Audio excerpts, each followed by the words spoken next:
بعثت لأتمم مكارم الأخلاق. وقال سبحانه وتعالى في شأن عظمة حبيبه المصطفى صلوات الله وسلامه عليه: إن الله وملائكته يصلون على النبي يا أيها الذين آمنوا صلوا عليه وسلموا تسليما. اللهم صل على سيدنا وشفيعنا وحبيبنا وقرة أعيننا وقائدنا إلى الجنة سيدنا محمد رسول الله صلى الله عليه وعلى آله وصحبه أجمعين والحمد لله رب العالمين.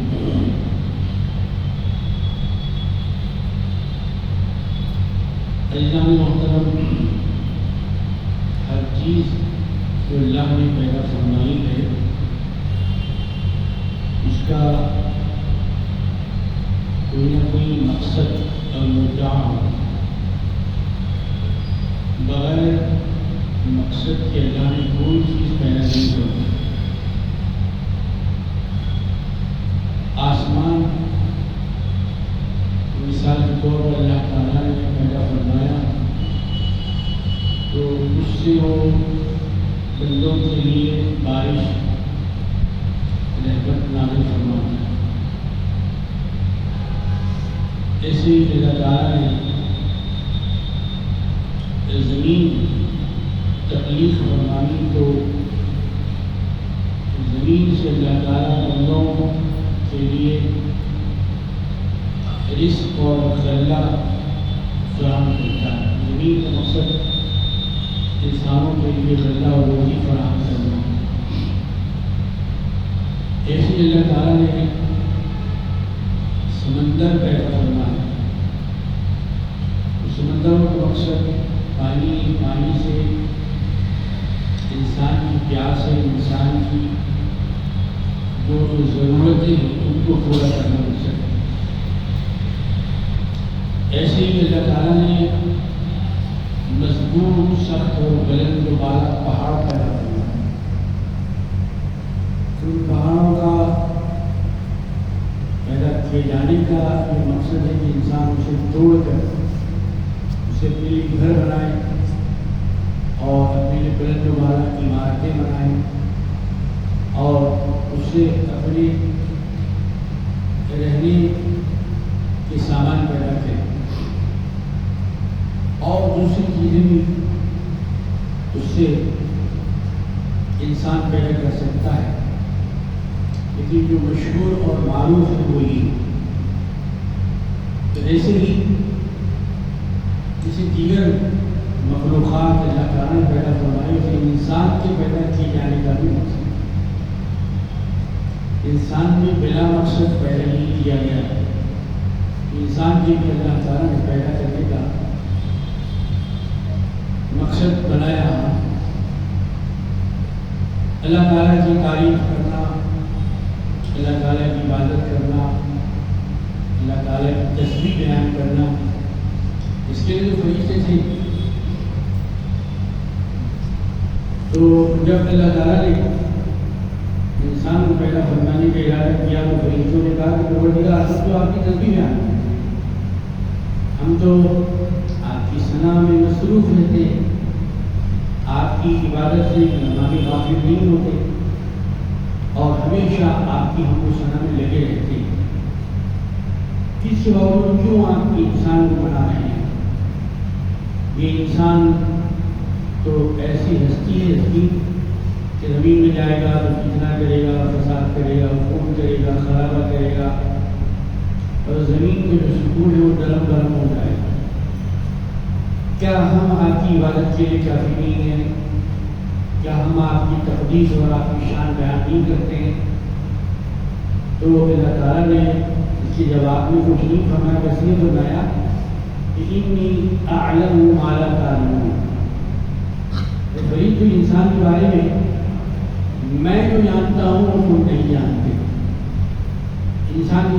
مجھے جو علم ہے اس کا تم کو علم نہیں ہے.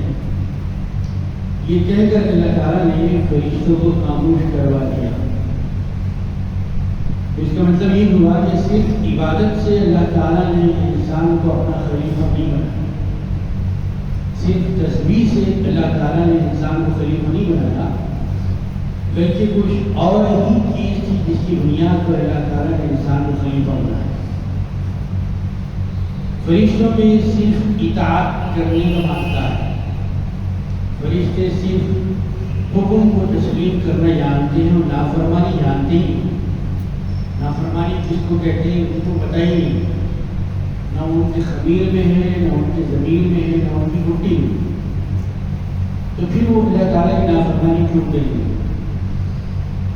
اس بات کو بزرگوں نے قرآن دین میں ایک مثال سمجھایا کہ ایک آدمی ہے اور اتفاق سے نابینا ہے. اب وہ یہ کہہ رہا ہے کہ صاحب میں کوئی حرام چیز کو نہیں دیکھتا، میں بری چیز کو نہیں دیکھتا، میں نامحرموں پر نظر نہیں ڈالتا.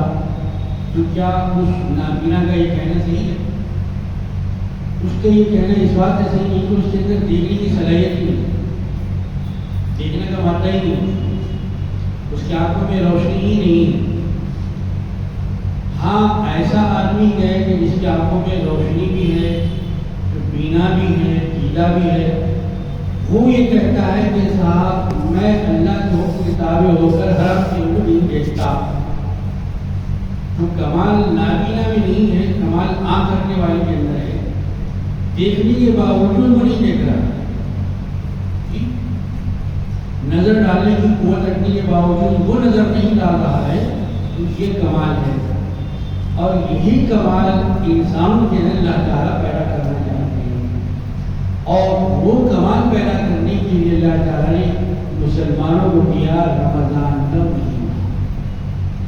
یہ مہینہ کمال پیدا کرنے کا ہے، صرف پیٹ کو بھوکا رکھنے کا نہیں ہے، صرف منہ پر لگام لگانے کا نہیں ہے، بلکہ آپ کی نظر بھی روزہ رہے، آپ کی فکر بھی روزہ رہے، آپ کا خیال بھی روزہ رہے، آپ کی جو روزی اور روٹی ہے وہ بھی روزہ رہے، اور حرام کی کمائی آپ کے پیٹ میں جانے نہ پائے.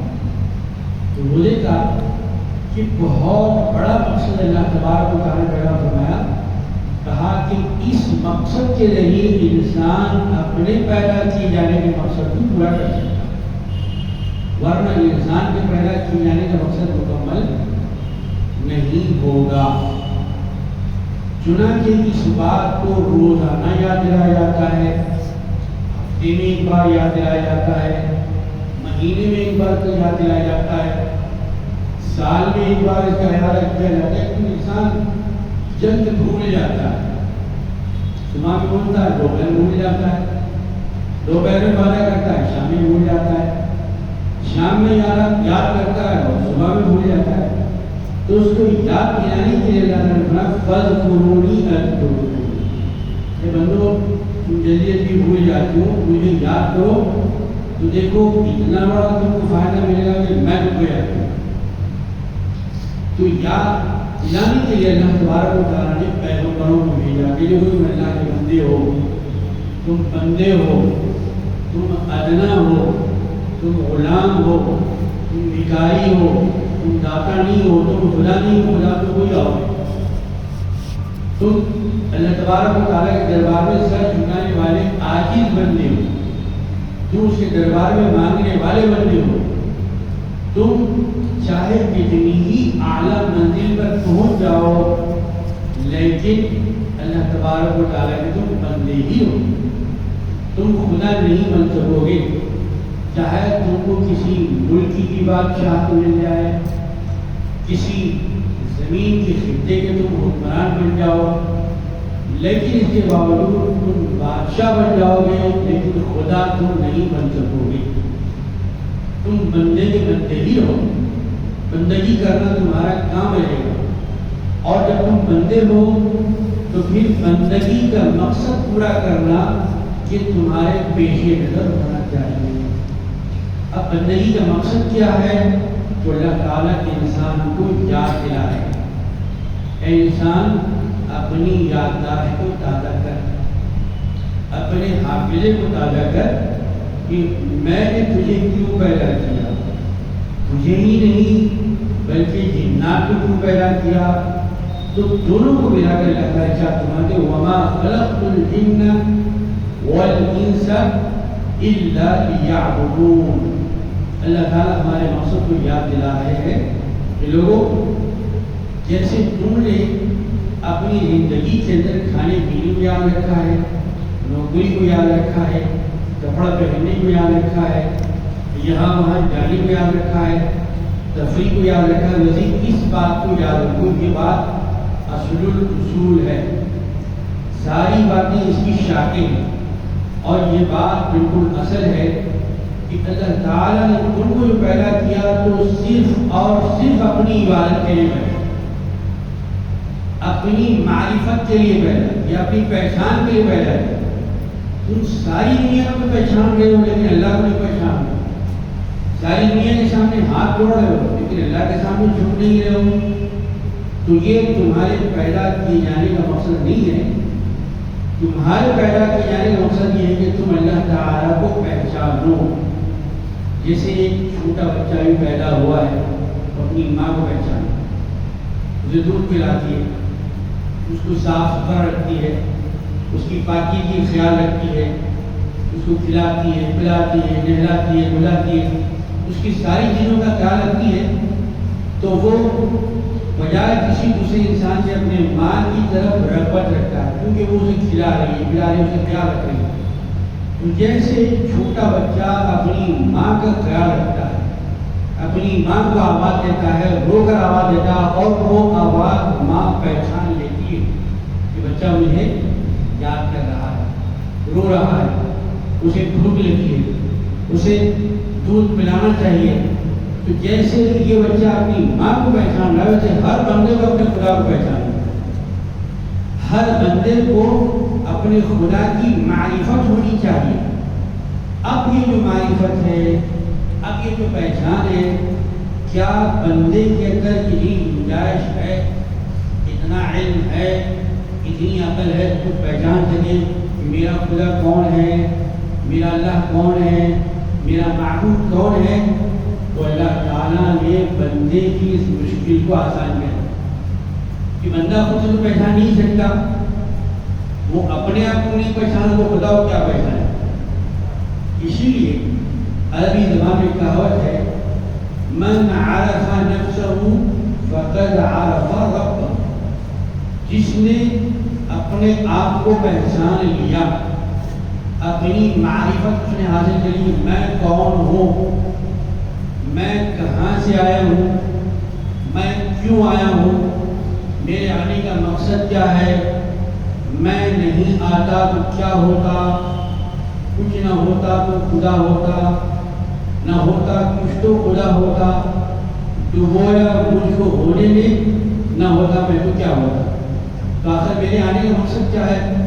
یہ سارے سوالات انسان اپنے سے جب کرتا ہے تو اسے اپنی پہچان ملتی، اسے اپنی معرفت ملتی۔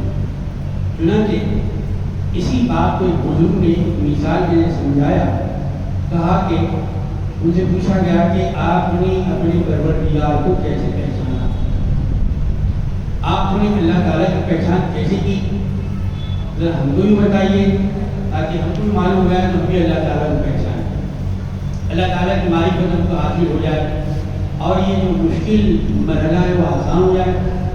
انہوں نے کہا کہ دیکھو بھائی، میں نے جو اللہ تعالیٰ کو پہچانا وہ ایسے پہچانا کہ میں ایک سوچتا ہوں، میں ایک کرنے جاتا ہوں، میرا ایک ارادہ ہوتا ہے، میری ایک سوچ ہوتی ہے، میری ایک فکر ہوتی ہے، میرا خیال ہوتا ہے، لیکن میرا خیال میرا کام نہیں ہوتا، لیکن وہ اللہ جو سنتا ہے وہ ہو جاتا ہے، میرا ارادہ ٹوٹ جاتا ہے، میرا کام نہیں ہوتا، لیکن اللہ کی سوچ مجھ پر غالب ہو جاتی ہے، اللہ کا فعل پورا ہو جاتا ہے، تو میں نے پہچان لیا کہ کہ میرا ارادہ نہیں ہے، اس میں پختگی نہیں ہے، اس میں مضبوطی نہیں ہے، میرا ارادہ کسی اور کے ارادے کے تحت ہے، میں نہیں چل رہا ہوں، کوئی مجھے چلا رہا ہے، میں نہیں کھا رہا ہوں، کوئی مجھے کھلا رہا ہے، میں نہیں دیکھ رہا ہوں، کوئی مجھے دکھا رہا ہے، میں نہیں بول رہا ہوں، کوئی مجھ سے بلوا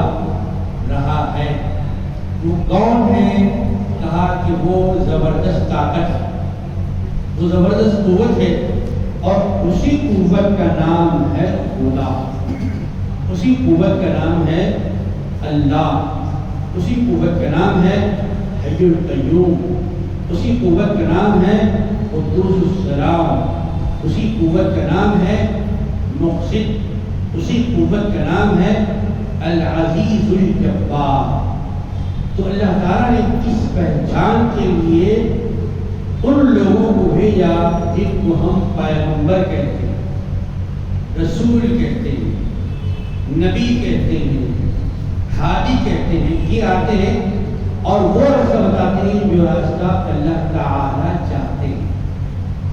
تو ہماری ہدایت کے لیے، انسانوں کی ہدایت کے لیے اللہ تعالیٰ نے سب سے پہلے جو انسان اور جو پیغمبر اس دنیا میں بھیجا ان کا نام حضرت آدم علیہ السلام ہے۔ جب آدم علیہ السلام کو اللہ تعالیٰ نے بھیجا تو آدم کے اندر 3 حروف الف دال میم، آدم کے اندر 3 حروف الف دال میم۔ سب سے پہلے دنیا میں آدم علیہ السلام، اس کے بعد ہے دال، اس کے بعد ہے میم۔ سب سے پہلے رسول آدم علیہ السلام علیہ سے، سب سے آخری رسول محمد رسول اللہ۔ آدم علیہ السلام پہلے رسول، الف سے میم سے محمد رسول اللہ، بیچ میں رہ گیا دال۔ دنیا کی ہدایت کے لیے اللہ نے سب سے پہلے آدم کو بھیجا، سب سے آخر میں محمد کو بھیجا صلی اللہ علیہ وسلم۔ تو یہ میرا دنیا کا خلاصہ اللہ تعالیٰ نے لفظ آدم کے اندر رکھ دیا۔ اب اسی آدم سے بنے آدمی، تو ان آدمیوں کو کیسے بتایا جائے کہ تمہارا کوئی پروردگار ہے، تمہارا کوئی بڑا ہے، تمہارا کوئی خالق ہے، تمہارا کوئی مالک ہے، تم کو رزق دینے والا ہے، تم کو طاقت دینے والا ہے، تم کو چلانے والا ہے، تم کو کھلانے والا، تم کو جلانے والا اور تم کو مارنے والا۔ تو یہ پیغمبر آ کر خدا کی پہچان کرواتے، پیغمبر آ کر خدا کی معرفت کرواتے کہ تم خود بخود نہیں بن گئے، تمہاری پیدائش خود بخود نہیں ہوئی، یہ تمہارا جو جسمانی نظام ہے یہ آٹومیٹیکلی نہیں بن گیا، بلکہ اس کے پیچھے اللہ کی قدرت کام کر رہی ہے۔ اب جب پیغمبروں نے یہ بات بتائی تو کچھ لوگوں نے اس کو تسلیم کیا، تو تسلیم کرنے والے مسلم کہلائے۔ کچھ لوگوں نے اسے تسلیم نہیں کیا، کہ نہیں صاحب ہم خود بخود بن گئے، ہمارا کوئی بنانے والا نہیں، ہماری تخلیق کرنے والا کوئی نہیں، ہم خود بخود وجود میں آ گئے۔ مطلب انہوں نے خدا کی خدائی کا انکار کیا۔ تسلیم کرنے والے مسلم کہلائے، انکار کرنے والے کافر کہلائے۔ تو کافر یہ لفظ کوئی گالی نہیں ہے، کوئی بری بات نہیں، انکار کرنے والے کو کافر کہتے ہیں، تسلیم کرنے والے کو مسلم کہتے ہیں۔ تو بس اس کا یہی معنی ہے۔ تو اب اللہ تبارک و تعالیٰ نے پیغمبروں کے ذریعے جو بات بتائی کہ تاکہ اللہ تبارک و تعالیٰ کی معرفت ہو جائے، جب اس کی معرفت ہو جائے تو پھر اس کی بڑائی کو کیسے تسلیم کیا جائے، تو کہا گیا کہ اس کی عبادت کی۔ اب جب وہی تمہارا خدا ہے، وہی تمہارا پالنہار ہے، تو پھر تمہاری عبادت صرف اور صرف اسی کے لیے ہونی چاہیے، تمہارا جھکنا اسی کے لیے ہونا چاہیے، تمہارا جو تواضع ہے اسی کے لیے ہونا چاہیے، کسی غیر کے لیے نہیں ہونا چاہیے، کیونکہ وہی تمہارے سارے کام کر رہا ہے، تم کو حیات بخش رہا ہے، تم کو درجہ دے رہا ہے، تم کو مقام دے رہا ہے، تمہاری منزلوں کو اونچا کر رہا ہے، تم کو زندگی کی ساری نعمتیں کس نے دی ہے؟ اسی نے دی۔ تو یہ بات بہت سے پیغمبروں نے بتائی تو کچھ لوگوں نے تسلیم کیا، وہ ایمان والے کہلائے، اور جنہوں نے ایمان والے ہونے سے انکار کیا تو وہ بے ایمان کہلائے۔ جنہوں نے اس بات کو ہدایت کی تسلیم کیا وہ اہل ہدا کہلائے، اور جنہوں نے ہدایت کی بات تسلیم نہیں کی وہ بے ہدا کہلائے۔ اس لیے کہتے ہیں کہ جو والی ہدایت کی بات تسلیم نہیں کرتا اسے کہتے ہیں بے ہدا۔ یہ دونوں ملا کر ہوا بے ہدا۔ ٹھیک، بے ہدا کا مطلب وہ گفتگو، وہ بات، وہ عمل، وہ کردار جس کے اندر ہدایت کا نور نہ ہو، جس کے اندر سچائی کی حقیقت نہ ہو۔ چنانچہ نوجوان اسلام کے اندر بڑے بڑے شخصیتیں ہوئی جن کے اندر امام اعظم ابو حنیفہ رحمۃ اللہ علیہ جی سن 60 ہجری میں آپ کی پیدائش ہوئی۔ اس وقت جبکہ حضرت امام حسین رضی اللہ تعالیٰ نواسے رسول کی شہادت اس وقت کیا، تو آپ کے دور میں بھی ایسے لوگ تھے جنہوں نے خدا کی خدائی کو تسلیم کیا تھا۔ ایسے بھی لوگ تھے جن کا کہنا تھا کہ نہیں صاحب ہم خدائی کو تسلیم نہیں کرتے، بلکہ ہم کو خدا نے نہیں کرا، ہم خود بن گئے۔ آج کے ایسے لوگ، تو ایسے ہی لوگوں میں ایک بہت بڑا پڑھا لکھا آدمی، بہت بڑا دانشمند، عقل مند، تعلیم یافتہ، سمجھیے ایجوکیٹڈ جسے کہتے ہیں، وہ آدمی نہیں تھا۔ وہ کہتا تھا کہ نہیں صاحب مجھے اللہ نے بنا، میں خود بخود بن گیا، خود بخود ختم ہو جاؤں، تو دنیا آٹومیٹیکلی بن گئی، جیسے یہ دنیا پیدا ہوگی ویسے ہی ختم ہو جائے گی، قیامت کے بعد کچھ بھی نہیں ہے، سوال نہیں، جواب نہیں، خبر نہیں، حشر نہیں، نیکی نہیں، جنت نہیں، دوزخ۔ ایسے لوگ آج بھی ہیں، یہ لوگ بے مذہب کہلاتے ہیں، یہ لوگ صحیح راستے پر نہیں بلکہ یہ لوگ گمراہ ہیں، ضال بھی ہیں، مضل بھی ہیں، خود بھی گمراہ ہیں اور دوسروں کو بھی گمراہ کرتے ہیں۔ تو اسلام ایسے ہی لوگوں سے بچانے کے لیے آیا ہے کہ لوگوں، اللہ تعالیٰ تم کو گمراہی میں رکھنا نہیں چاہتا، اللہ تعالیٰ تم کو کفر کی وادیوں میں بھٹکنے کے لیے نہیں چھوڑنا چاہتا، بلکہ تمہاری ہدایت کے اللہ نے رسول بنایا۔ تو وہ امام اعظم ابو حنیفہ رحمۃ اللہ تعالیٰ کے ماننے والے، دین اسلام کے بہت بڑے عالم، بہت بڑے مفتی، بہت بڑے حافظ قرآن، مفسر، محدث، صرفی، نحوی، تقریباً 100 علوم کے عالم نے، 100 علم جانتے ہیں، اسی لیے ان کو امام اعظم کہا ہے۔ ٹھیک، تو ان کے بعد صاحب وہ آئے اور چہرے کے ساتھ آپ کہتے ہیں کہ دنیا کو اللہ نے بنایا، میں کہتا ہوں کہ دنیا کو کسی اللہ نے نہیں، کوئی اللہ نہیں، کوئی ہستی نہیں، کوئی طاقت نہیں، دنیا خود بخود بن گئی ہے اور ایسی ختم ہو جائے گی۔ میں اللہ کو تسلیم کرنے والا نہیں، میں خدا کو تسلیم کرنے والا نہیں۔ تو کہا کہ صاحب ایسا نہیں، چلیے اس بات پر آپ اور ہم گفتگو کرتے ہیں، ڈائلاگ کرتے ہیں، مباحثہ کرتے ہیں، مناظرہ کرتے ہیں، آپ بھی ثابت کریں ہم بھی ثابت کریں، آپ بھی دلیل لے کر آئیں ہم بھی دلیل لے کر آتے ہیں، آپ بھی اطمینان سے بیٹھیں ہم بھی اطمینان سے بیٹھیں۔ ایسے کھڑا کھڑی گفتگو ہونے والی نہیں ہے۔ جانب میں قرآن شریف کے اندر آتا ہے ادعو الی سبیل ربک بالحکمت والموعظۃ الحسنہ، اے مومنوں، اے اللہ کی دین کی طرف بلانے والے داعیوں، دیکھو جب تم اللہ کی طرف بلانا چاہتے ہو تو بہت ہی سنجیدگی کے ساتھ، بہت ہی علم کے ساتھ، دلیل کے ساتھ، وٹنس کے ساتھ، لڑائی جھگڑے کے ساتھ اللہ کے راستے کی طرف مت بلاؤ۔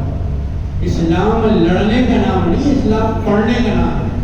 لیکن آج ہمارے معاشرے کے اندر دیکھیے آپ، چھوٹی چھوٹی بات پہ لڑائی ہوتی ہے، ساس اور بہو کی لڑائی، ماں اور بیٹی کی لڑائی ہوتی ہے، بھائی اور بھائی کی لڑائی ہوتی ہے، پڑوسی کی لڑائی ہوتی ہے، دوست اور دوست کی لڑائی ہوتی ہے۔ ہم لڑنے میں مصروف ہیں، اسلام کو پڑھنے میں مصروف رکھنا چاہتا ہے۔ صحابہ کرام رضوان اللہ تعالیٰ عنہم نے بتایا کہ ہم پڑھنے والی قوم ہیں، لڑنے والی قوم نہیں۔ امام اعظم ابو حنیفہ النعمان رضی اللہ عنہ، یہ دنیا میں لوگوں کو پڑھانے کا سبق دینے کے لیے اللہ تعالیٰ نے ان کو معلم بنایا، مدرس بنا، بہترین ٹیچر تھے، ان کے ہزاروں شاگرد تھے، اور شاگردوں میں خود ایسے تھے کہ اپنے مقام پر وہ امام تھے، امام، سارے علوم حافظ قرآن تھے، تجوید جانتے تھے، تفسیر جانتے تھے، حدیث جانتے تھے، دنیا کے مختلف علوم جانتے تھے کہ اللہ نے ان کو اس علم کے اندر امام کا درجہ دیا۔ تو حضرت امام اعظم ابو حنیفہ رحمۃ اللہ نے بہت ہی سنجیدگی کے ساتھ، بہت ہی اعلیٰ و اطمینان کے ساتھ کہا گیا دین مقرر کر لیے، چنانچہ ایک دن بحث کا، مباحثے کا مقرر ہو گیا۔ مطلب وہ جو صاحب نے جن کا کہنا تھا کہ دنیا کچھ وقت بن گئی ہے، جس کا کوئی بنانے والا نہیں، اپنے بالکل وقت پر جہاں بھی وہ گفتگو، بات چیت، ڈائلاگ مقرر تھا آ گئے، دوسرے لوگ بھی آ گئے۔ جب آج مسلمانوں کے امام ایک آدمی سے جو بہت ہی پڑھا لکھا ہے لیکن خدا کو نہیں مانتا، اسے مباحثہ کرنے والے اور خدا کے وجود کو ثابت کرنے والے ہیں، بہت سے لوگ بھی جمع ہو گئے۔ تو صاحب جو ٹائم پہ آ گئے، اپنے وقت پر جو ٹائم دیا گیا تھا، لیکن امام اعظم ابو حنیفہ رحمۃ اللہ علیہ ٹائم پر نہیں ہے۔ 10 منٹ، 20 منٹ، 15 منٹ، آدھا گھنٹہ، 1 گھنٹہ، 2 گھنٹے، اب خرید تھا کہ محفل ختم ہو جائے، لوگوں نے کہا کہ صاحب اتنی دیر آپ نے ویٹ کیا ہے، تھوڑی دیر ویٹ کر لیے۔ بہت دیر کے بعد امام اعظم ابو حنیفہ رحمۃ اللہ علیہ اپنے مقام پر پہنچ گئے۔ جب آپ پہنچ گئے تو اس آدمی نے کہا کہ صاحب یہ جو گفتگو، یہ جو ڈائلاگ آپ کو ہمارے درمیان تھا، پہلی شرط میں ہی آپ ہارے۔ آپ نے اور ہم نے طے کیا تھا کہ ہم وقت پر آئیں گے اور گفتگو کریں گے، لیکن میں تو اپنے ٹائم پہ آ گیا ہوں بالکل، اور آپ وقت پر نہیں ہیں۔ پہلی شرط آپ ہارے۔ پہلی شرط آپ جب ہار گئے تو پھر آگے کیا مقابلہ ہے؟ کیا آپ میرے سوالوں کا جواب دیں گے؟ تو امام اعظم ابو حنیفہ رحمۃ اللہ علیہ، جن کے متعلق ان کے جو زمانے کے لوگ تھے، وہ خود بھی بہت بڑے عالم تھے، جی بہت بڑے عالم تھے، کئی کتابوں کے مصنف تھے۔ پھر اس کے بعد جو زمانے کے عالم تھے، ان لوگوں نے کہا کہ ابو حنیفہ ایسی شخصیت کا نام ہے کہ اگر آدھی دنیا کی عقل ایک پلڑے میں رکھ دی جائے اور ایک پلڑے میں امام اعظم کی عقل رکھ دی جائے تو وہ پلڑا بھاری ہو جائے گا جس میں امام اعظم کی عقل ہے۔ بزرگوں کا کہنا ہے کہ اگر آپ کے پاس ایک من علم ہے تو اس کو یوز کرنے کے لیے 10 من عقل چاہیے۔ صرف علم سے کام نہیں چلتا، کون سی بات کب کہنا ہے، کہاں کہنا ہے، پہلے کہنا ہے، بعد میں کہنا ہے، بیچ میں کہنا ہے، جی بات کاٹ کے کہنا ہے یا سامنے جو مخالف ہے اس کے رکنے کے بعد کہنا ہے۔ تو ان ساری چیزوں، ان سارے رازوں سے امام اعظم ابو حنیفہ رحمۃ اللہ علیہ باقی چھوڑنے کا کے ساتھ بالکل صحیح ہے، میں لیٹ پہنچا، میں اس کے لیے معذرت چاہتا ہوں، معافی چاہتا ہوں، لیکن ہم گفتگو بعد میں کریں گے۔ جس مدعے پر ہم کو گفتگو کرنا ہے، جس موضوع پر ہمارا ٹاپک ہے آج، اس کے بعد گفتگو بعد میں کریں گے، لیکن میری ایک بات سن لیجیے، آپ سے ایک بات سنیے، اس کے بعد پوری گفتگو کریں گے۔ بتائیے صاحب کیا بات ہے؟ ٹھیک ہے صاحب، میں تو بالکل نکلا تھا اپنے گھر سے وقت پر پہنچنے کے لیے، لیکن ایسا ہوا کہ جب میں نکلا تو صاحب میرے راستے میں ایک ندیہ پڑی۔ اب مجھے تیرنا تو آگا نہیں، میں نے سوچا کہ صاحب کیسے بھی پہنچوں، مجھے وقت پہ پہنچنا ہے، اور وہ جناب تو آگے ہو گئے وقت پہ، اب یہاں کشتی بھی نہیں ہے، کوئی شپ بھی نہیں ہے کہ میں اس کے اندر بیٹھ کے جاؤں، تو میں دریا کے قریب جا کے ٹھہر گیا۔ سوچ ہی رہا تھا کیسے میں دریا پار کروں، دیکھا کہ دریا کے اطراف میں کچھ جھاڑ تھے، ایک جھاڑ خود بخود آٹومیٹکلی کٹ گیا، ٹکڑے ٹکڑے ہو گیا، پھر وہ ٹکڑے تختوں میں تبدیل ہو گئے، تختے آٹومیٹکلی جوائنٹ ہو گئے، اور جوائنٹ ہو کے کشتی بن گئی، تو کشتی جو ہے خود بخود دریا کے اندر آ گئی۔ تو کشتی نے مجھے آواز دی، امام اعظم آئیے بیٹھے گا، یہ میں آپ کو پار کراتا ہوں۔ میں جا کشتی میں بیٹھ گیا، کشتی بیٹھ کے ساتھ دوسرا کنارہ جب میں نے پار کیا، اور پھر وہاں سے یہاں آنے تک اتنی ساری دیر ہو گئی، میرے لیٹ ہونے کا یہ قصہ ہے، یہ سبب ہے۔ امام اعظم ابو حنیفہ رحمۃ اللہ علیہ جب یہ سنایا، اس آدمی نے کہا کہ مسلمانوں دیکھو، تمہارا امام جس کو تم امام کہتے ہو، ابو حنیفہ کہتے ہو، اتنے بڑا عالم بیٹھو، اتنا بڑا جھوٹا ہے. یہ جھوٹے عالم کے ذریعے مقابلہ مناظرہ ہو سکتا ہے؟ کہہ رہے ہیں جھاڑ خود بخود کٹ گیا، خود بخود ٹکڑے بن گئے، خود بخود کشتی بن گئی، تو خود بخود کشتی نے آواز دی، کشتی میں بٹھا لیا اور کنارے پہ لا کے چھوڑ دی. کہیں ایسا ہو سکتا ہے؟ بس امام اعظم نے کہا کہ بات یہیں پر اینڈ ہو گئی. سوال بھی آپ کا، جواب بھی آپ کا. ارے میرے بھائی ذرا غور کیجیے، جب ایک چھوٹی سی کشتی خود بخود نہیں بن سکتی تو اتنی بڑی کائنات خود بخود کیسے بن سکتی؟ اتنی چھوٹی کشتی کا کوئی بنانے والا نہ ہو وہ خود بخود وجود میں نہیں آ سکتی. تو اتنی بڑی کائنات، یہ زمین، یہ آسمان، یہ جھاڑ، یہ پہاڑ، یہ سمندر، یہ کیسے وجود میں آ سکتا ہے؟ میرے عزیزوں اور دوستوں، یہ تھے امام اعظم ابو حنیفہ رحمۃ اللہ علیہ، جن کو اللہ تبارک و تعالی نے ایسی عقل عظیم عطا کی، اس لیے ان کو امام اعظم کہتے ہیں.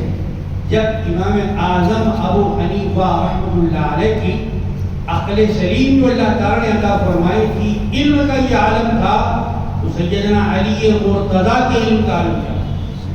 اور پھر کچھ سرکار دو عالم صلی اللہ علیہ وسلم کے علم کا معاملہ کیا ہوگا، جن پر ساری قرآن نازل ہوئی. اللہ تعالیٰ فرماتا ہے وَعَلَّمَكَ مَا لَمْ تَكُنْ تَعْلَمْ. اے حبیب صلی اللہ علیہ وسلم، ہم نے آپ کو وہ علم دی، وہ باتیں سکھا دی، ایسی ایسی راز کی باتیں بتا دی کہ آپ کو اس سے پہلے یہ باتیں معلوم نہیں تھی، آپ کے علم نہیں تھی.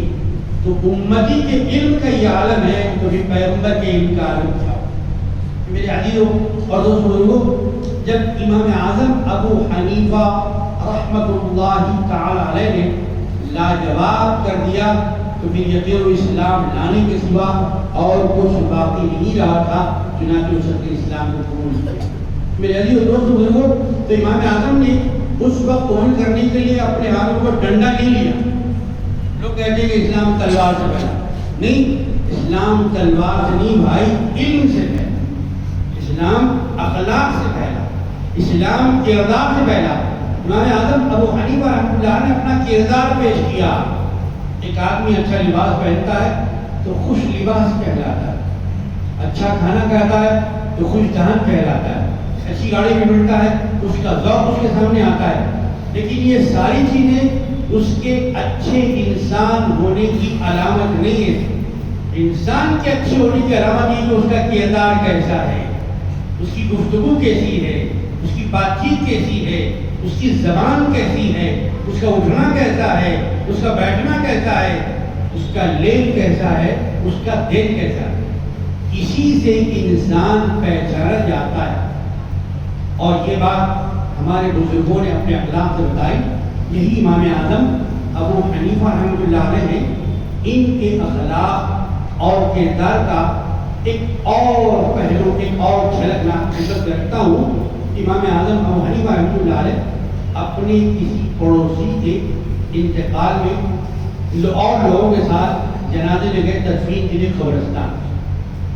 جب قبرستان گئے تو وہاں پہ جیسے ہمارا موسم چل رہا ہے، گرما کا دھوپ کا موسم تھا، ویسے بھی عرب کے اندر بڑی دھوپ ہوتی ہے، تو سب لوگ سایہ تلاش کرتے، چھاؤں تلاش کرتے، تو سب لوگ چھاؤں کے اندر چلے گئے. لیکن امام اعظم ابو حنیفہ رحمۃ اللہ علیہ ویسے ہی دھوپ کے اندر ٹھہرے گئے.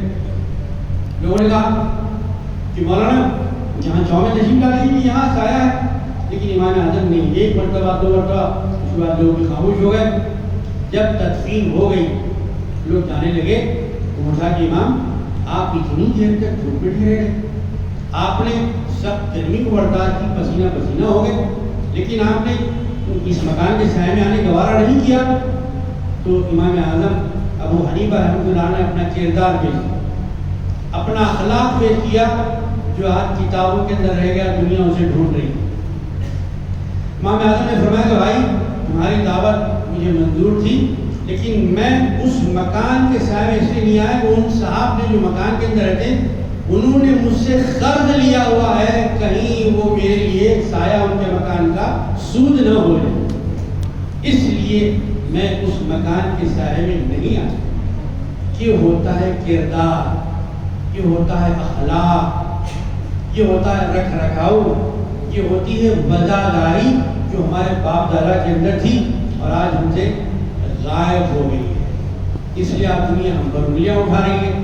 میرے عزیزوں اور دوستوں، وہ جب واقعہ کربلا ہوا تو ایک مقام پر سیدنا امام زین العابدین رضی اللہ تعالی، امام حسین رضی اللہ تعالیٰ کے صاحبزادے جو میدان کربلا میں بچ گئے، بیمار ہونے والا، ان کے پاس ان کی خانقاہ میں، ان کے مکان میں، تربیت گاہ میں ایک صاحب آئے تو گھر والوں سے کہا ان کا خیال رکھو، ان کو اچھا کھلاؤ، اچھا پلاؤ، اچھے مقام پر رکھو، ان کا پورا پورا خیال رکھو۔ جب تک ان کو رہنا کر رہے، اور اس کے بعد وہ جانے لگے صاحب، تو صاحب پھر کے کہنے لگے امام کیا آپ نے مجھے نہیں پہچانا؟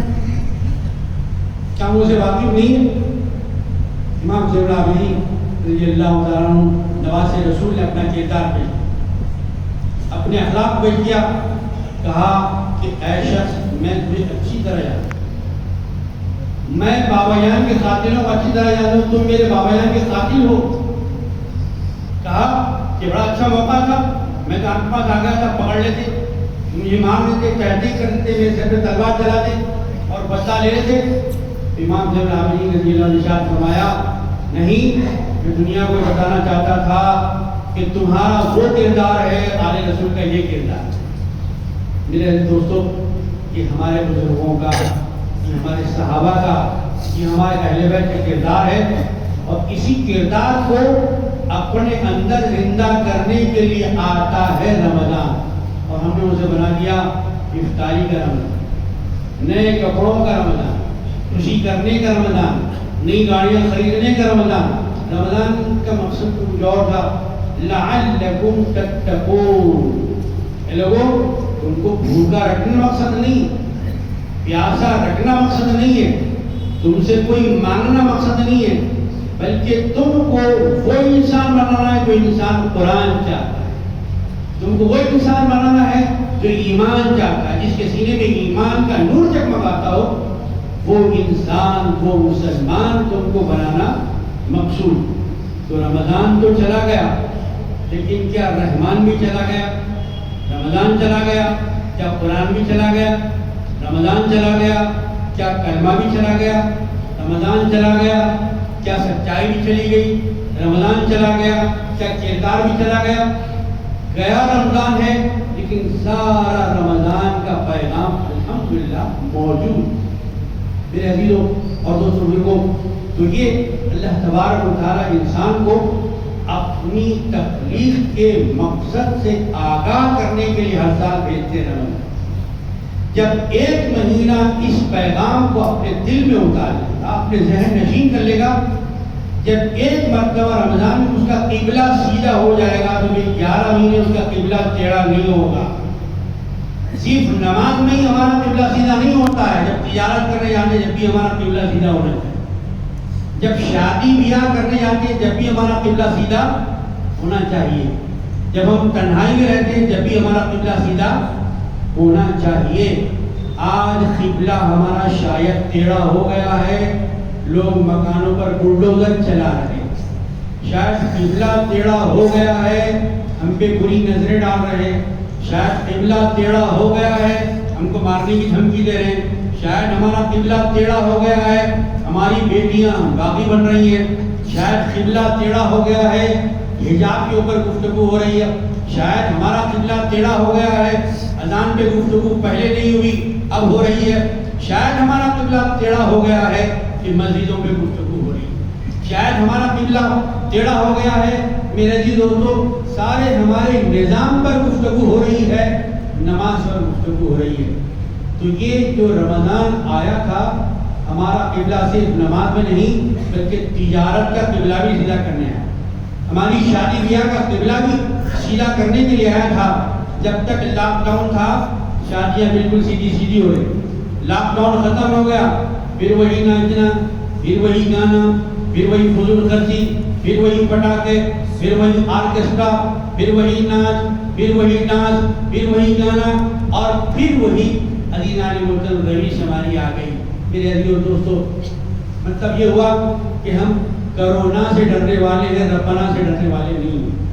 ہم کو قابو میں رکھنے کے لیے کرونا چاہیے، ہم کو قابو میں رکھنے کے لیے بیماری چاہیے، وبا چاہیے۔ ہم اللہ کو تو مان رہے ہیں لیکن اللہ کی نہیں مان رہے، قرآن کو تو مان رہے ہیں لیکن قرآن کی نہیں مان رہے، رسول اکرم کو تو مان رہے ہیں، رسول اکرم کی نہیں مان رہے، کلمے کو مان رہے ہیں، کلمے کی نہیں مان رہے ہیں۔ شاید یہ نتیجہ ہم کو دیکھنا پڑا۔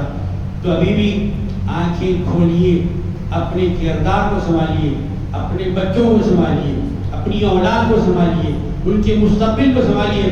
صرف ایک فلیٹ لکھ دینا، ایک زمین کا خطہ دے دینا اور مال دے دینا، کاروبار سے لگا دینا اور ان کو بہترین کپڑے بنا دینا، بہترین 60-70 ہزار 1 لاکھ کا فون دلا دینا اور ان کو کپڑے بنا دینا، یہ وراثت نہیں۔ ان کے سینے میں ہم نے ایمان اتارا ہے نہیں اتارا، کلمے کی طاقت اتاری ہے کہ نہیں اتاری، اللہ کی پہچان کروائی کہ نہیں کروائی ہے، خدا کا نور ان کے سینے میں اتارا ہے کہ نہیں اتارا ہے۔ اصل وراثت ہے ایمان کی۔ موبائل زمین کے باہر رہنے والا ہے، مکان زمین کے باہر رہنے والا ہے، کپڑے زمین کے باہر رہنے والے، قبر کے اندر جانے والا ایمان ہے، قبر کے اندر جانے والا کلمہ ہے، قبر کے اندر جانے والا عمل ہے، قبر کے اندر جانے والا یہ زکوٰۃ کا عمل ہے۔ یا یہ ہم اپنی اولاد کو دے رہے ہیں، کیا یہ ورثہ اپنی نسلوں کے سینوں کے اندر ہم منتقل کر رہے ہیں؟ یہ بات سوچنے کی ہے۔ اس لیے ہر جمعہ یہی بات خطبے پر خطیب صاحب کے لیے یاد دلائی جاتی ہے، ان اللہ یأمر بالعدل والاحسان۔ اے مومنوں، جب تم خدا کی عبادت کرنے کے لیے آئے ہو، ٹھیک ہے عبادت کرو، لیکن باہر نکلتے ہی پھر ویسے ہی مسلمان مت بن جاؤ جن سے خدا ناراض ہوتا ہے۔ یأمر، امر یأمر کے معنی آتے ہیں حکم دینے کے۔ اللہ تم کو عدل کا حکم دیتا ہے، اپنوں سے بھی عدل کرو، دوسروں سے بھی انصاف کرو، اپنوں سے بھی برابری کرو، دوسروں سے بھی برابری کرو۔ اور تم کو اللہ تعالیٰ بے حیائی کی باتوں سے روکا۔ کتنی بے حیائی ہماری سبوں کے اندر پھیل رہی ہے، ہم کو اس کا علم ہی نہیں۔ لباس ہماری بچیوں کے کیسے ہو گئے، بچوں کے لباس بچیاں پہن رہی ہیں، بچوں کے لباس بچے پہن جی۔ تو یہی ہے بے حیائی، اور اس سے روکتا ہے ایمان اور اسلام۔ اور ہر جمعہ یہ اذان دی جاتی ہے ممبر کے ساتھ، لیکن کوئی سننے والے کان ہے، دیکھنے والی آنکھ ہے، سمجھنے والا دل ہے، اتارنے والا دماغ ہے۔ ان اللہ یأمر بالعدل والاحسان، اور اپنے بھائی بندوں کے ساتھ احسان کا معاملہ کرو، بے احسانی کا معاملہ مت کرو۔